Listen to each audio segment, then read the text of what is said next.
Merci, Monsieur Bernard, pour cet exposé, cet brillant exposé sur le littoral, le conservateur du littoral français. Ça va comme ça? Je disais, je remercie Monsieur Bernard pour son exposé sur la présentation sur le littoral français, les rivages lacustres en France. Et puis, tout ce qui se font actuellement, les contraintes, les progrès, les améliorations apportées. Et je crois que M. Bernard est tout à fait disposé à venir coopérer avec nos organismes algériens qui s'occupent du littoral. Parce qu'il a travaillé sur plusieurs pays du monde, sur les zones côtières, notamment des pays autour du pourtour méditerranéen, bien sûr. Et maintenant, sans plus tarder, je vous laisse prendre la parole, ceux qui ont des questions à poser à M. Bernard. Une ou deux questions pour gagner du temps. Tfadli, madame.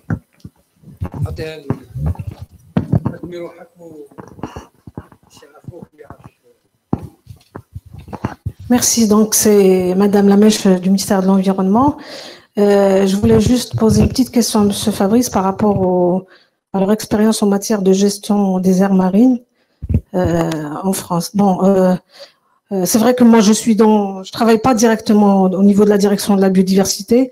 Par contre, je travaille pas directement sur le littoral, mais je m'occupe donc de la biodiversité terrestre. Bon, je voulais juste rappeler que la stratégie de la gestion a intégré des zones côtières, donc elle a été élaborée. Donc le secteur de l'environnement, donc il a coordonné l'élaboration de cette stratégie dans le cadre d'un programme international qui a été fait par une expertise nationale. Donc il y a eu une première stratégie, une évaluation de cette première stratégie. Il y a eu donc une seconde stratégie de la gestion intégrée des zones côtières et qui sera, elle est en phase elle a fait l'objet donc d'une large concertation intersectorielle et aussi avec les collectivités locales et elle a été validée et elle sera donc présentée prochainement au gouvernement. Voilà. Donc ma question c'était par rapport aux aires marines. Donc je voudrais juste dire que l'Algérie, comme plusieurs autres pays, donc ils n'ont pas atteint l'objectif d'Aichi relative au classement des aires protégées marines. Et voilà, donc je voulais connaître un peu l'expérience de la France en matière de gestion d'aires marines. Merci. J'en profite pour vous féliciter effectivement pour cette stratégie nationale sur la gestion intégrée des zones côtières, y compris la version numéro 2 là, qui a été actualisée sur la base de l'évaluation. Et j'en profite pour remercier et féliciter les différents experts algériens qui ont été très impliqués dans cette stratégie. Concernant les objectifs d'Aichi, je rappelle juste une chose, c'est qu'on oublie trop souvent que les objectifs d'Aichi parlaient de 20 à 30%, ça dépend de préservation des zones marines et côtières. On oublie trop souvent le zone côtière parce qu'on n'en a pas parlé suffisamment aujourd'hui, mais la mode est désormais à la problématique marine et on a oublié que le marin arrivait et touchait la zone côtière. On est en train de redécouvrir petit à petit le lien entre la mer et le littoral et les côtes, notamment grâce au dernier rapport du GIEC qui portait sur la cryosphère et les océans, qui a mis en avant la nécessité et effectivement le lien direct du réchauffement climatique et l'impact qu'il a sur la mer, qui va avoir sur les zones côtières. Donc je tiens à le redire, la zone côtière n'était plus à la mode. La zone côtière redevient à la mode et c'est à nouveau très important parce que ça revient à travers la mer. C'est une problématique importante. Et effectivement, quand on parle d'aires marines, notamment en Méditerranée, il ne faut pas oublier qu'il n'y a quasiment pas d'aires marines qui ne soient pas côtières. Elles sont toutes adossées à une problématique terrestre et c'est ce lien entre terre et mer qui est pour moi le plus important. Pour revenir sur les objectifs d'Aichi, est très court, on a fixé des objectifs chiffrés, mais aussi de bonne gestion. Et de nombreux États ont traduit ces objectifs chiffrés en simples objectifs de création d'hectares d'aires marines protégées. Et on se retrouve aujourd'hui avec des pays, je ne citerai pas, qui ne sont pas méditerranéens notamment, qui ont fait des créations d'aires marines colossales à travers les océans, où on se retrouve avec des milliers, des dizaines de milliers de kilomètres carrés protégés. Mais si on les protège sans mettre de bateaux pour surveiller, sans mettre de garde, sans mettre de moyens, sans mettre de concertation, etc., ça ne sert strictement à rien. Donc pour moi, je préfère avoir moins d'air mieux protégé que trop d'air pas protégé. C'est ce qu'on appelle les paper parks.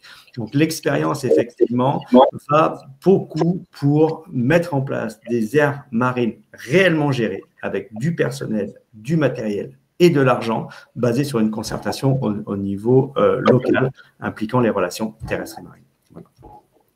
Merci. Merci, M. Fabrice. Votre question, j'espère que vous avez tiré bénéfice, madame, de l'action.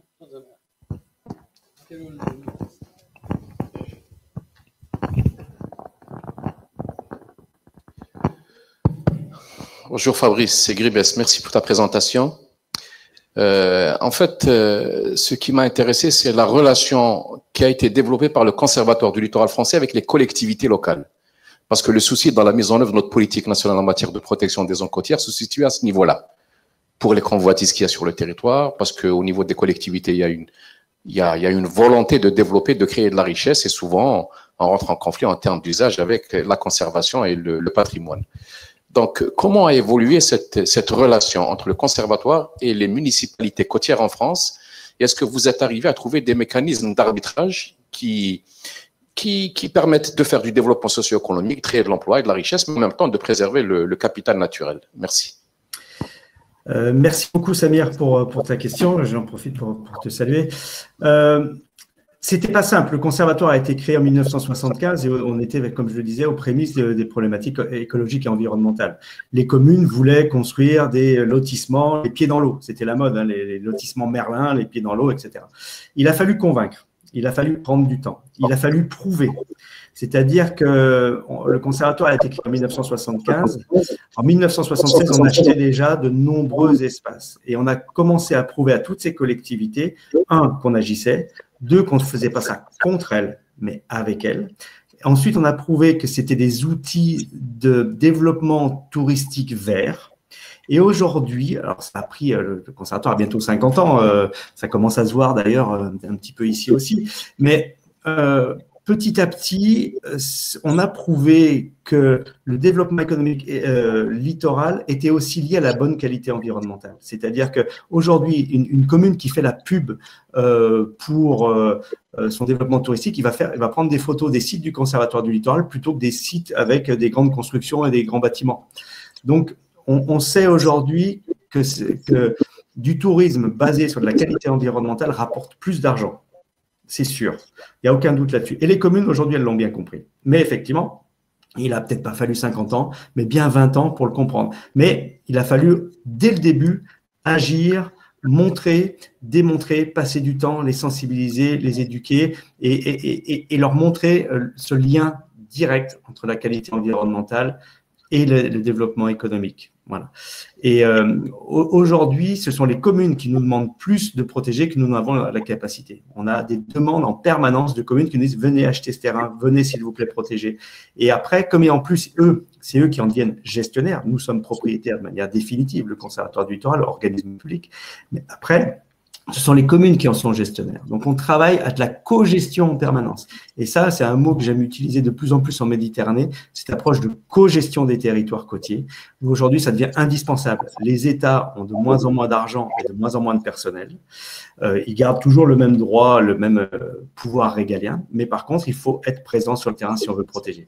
Et ça, il faut le faire aujourd'hui avec les collectivités locales et avec les ONG. Et la co-gestion de ces terrains et la co-gestion du littoral passera forcément par une montée en puissance de la confiance entre les ONG, les collectivités locales et l'État pour faire ensemble des choses efficaces sur le littoral pour que ce soit durable. Merci Fabrice, j'espère que M. Grimès a retenu. Bien que j'étais un ancien des collectivités locales, il ne faut pas… La commune algérienne et la commune française sont très, très différentes dans leur… attributions, dans leur fonctionnement, la décentralisation, etc. Et puis, dans leur configuration géographique. Prenez une commune algérienne, c'est 3 départements français. Et puis les relations ne sont pas, c'est-à-dire le droit, le droit administratif, etc., n'est pas appliqué de la même façon. L'élu algérien et l'élu, quand on parle de collectivité, on parle des élus. Hein. Bon. Puis il n'y a pas une certaine stabilité dans notre code. Même notre code de collectivité locale n'est pas stable. Le code communal évolue rapidement, il est en révision, et le code wilaya aussi.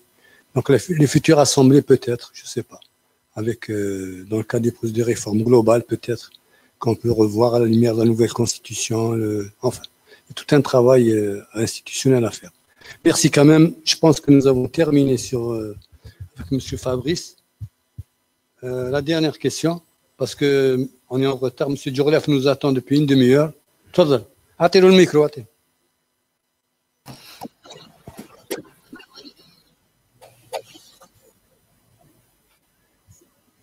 S'il vous plaît, question directement, sans broder. Direct. Salam alaikum. Bonjour, Monsieur Bernard, c'est Mourad Wadah, je suis le représentant de la CGEA. Donc, dernier slide, vous avez parlé de modalités de financement. Alors, vous savez que nous, en Algérie, j'ai assisté à pas mal de congrès internationaux, je suis expert dans les énergies renouvelables, les COP, etc. Et on a signé beaucoup d'accords, on laissait aller et on n'a jamais pensé au côté financement. Donc, il y a énormément d'argent vert et des crédits à taux bas. Quelles sont les démarches? Parce que soit on ne veut pas les ramener, soit on ne sait pas comment faire pour les ramener. À votre avis, quelles sont les démarches pour pouvoir aider les entreprises algériennes à rentrer à avoir moins de carbone et avoir ces financements pour pouvoir aider nos entreprises et aider aussi l'État à assurer sa transition énergétique? Merci. Merci de cette question. Je vais être très rapide parce que je ne suis pas un expert des questions énergétiques. Par contre, je sais qu'il y a le Green Fund, le fonds vert mondial mobilisé par tous les États pour justement rentrer dans une ère moins carbonée. Et donc ça, il faut voir avec les représentants des Nations Unies au niveau local, c'est-à-dire le PNUD, mais aussi voilà, le résident du PNUD qui pourra vous aiguiller là-dessus. Il y a énormément de financements prévus là-dessus, notamment pour financer tout ce qui est solutions fondées sur la nature, mais aussi des opérations de décarbonation de l'énergie. Donc oui, là, je vous propose plutôt de vous tourner vers ces grandes organisations internationales. Il y a l'AFD, aussi l'Agence française de développement, ou la GIZ, qui sont des grands opérateurs qui financent des opérateurs publics en bilatéral, qui financent ce type de transition, que ce soit à travers des prêts ou des dons. Mais voilà, donc là, il y a déjà au moins trois sources de financement, mais là où vous avez raison, effectivement, que signer des engagements internationaux sans prévoir les financements de leur mise en œuvre, c'est toujours un petit handicap parce qu'effectivement, c'est comme ça qu'on prend du retard pour la mise en place. Voilà, je ne vais pas plus loin parce que je sais que le temps est compté et qu'en plus, je ne suis pas un expert de cette question, donc je préfère laisser la place aux experts. Merci à vous. Président, vous avez du succès. Allez. Il y a une dizaine d'années, dans le cadre de la mise en place des politiques maritimes intégrées en Méditerranée, les pays de la région ont commencé à mettre en place les prémices de cette politique. Ici en Algérie, nous avons commencé la concertation, la réflexion sur la gouvernance de cette politique maritime intégrée. Ensuite est venu le concept de l'économie bleue. Ici, on a compris que l'économie bleue remplacerait la politique maritime intégrée, alors que je vois qu'en France, l'économie bleue n'est qu'une composante de la politique maritime intégrée en général. Quel est votre avis sur cette question? On rentre presque dans de la philosophie, mais vous avez raison. Le problème, c'est que les concepts se suivent et se remplacent les uns les autres, alors qu'en fait, ils devraient se compléter et s'affiner. On a parlé d'approche écosystémique, de gestion intégrée de zones côtières. Voilà. Aujourd'hui, ce qui est la mode, c'est l'économie bleue, et surtout, ce que retiennent les investisseurs, c'est le mot économie. Et rarement bleu. C'est-à-dire que bleu, c'est juste en mer. Voilà, c'est l'économie. Donc, on trouve des financements pour faire des activités comme avant en mer. Donc, ça, c'est la pire des choses. Mobiliser aujourd'hui des financements pour l'économie bleue qui a pour vocation de faire de la conservation et de gérer ces relations entre usages maritimes. Je ne dis pas marin, mais maritime, tout ce qui est usage, tout ce qui est activité économique. Voilà. Cet argent est là pour que ces usages maritimes, côtiers notamment, soit moins impactant sur l'environnement. Or, la plupart des décideurs à l'échelle mondiale, et notamment les opérateurs économiques, eux, préfèrent garder en tête que c'est pour financer du développement économique. Donc là, on est vraiment sur une problématique. C'est pour ça que en France, c'est encore imparfait, hein, je ne veux pas frimer en français, bien loin de là, mais il faut vraiment considérer que l'économie bleue n'est qu'un des éléments de la politique maritime intégrée et pas le remplacement de la politique maritime intégrée. Et il ne faut vraiment pas oublier ces relations entre terre et mer, parce qu'on parle d'économie bleue, certes, mais l'impact de l'économie bleue, elle est sur la terre, et l'impact de la terre, elle est aussi sur l'économie bleue. Donc vraiment, cette interrelation, c'est vraiment ce qu'il faut retenir, mais ça, vous le savez très bien.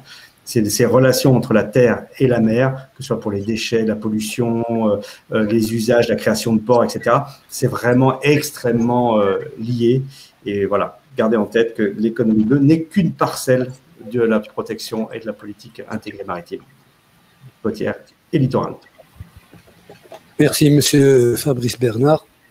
Je pense que on a beaucoup apprécié votre présentation, votre disponibilité à donner des informations, à échanger avec nous, à répondre aux questions.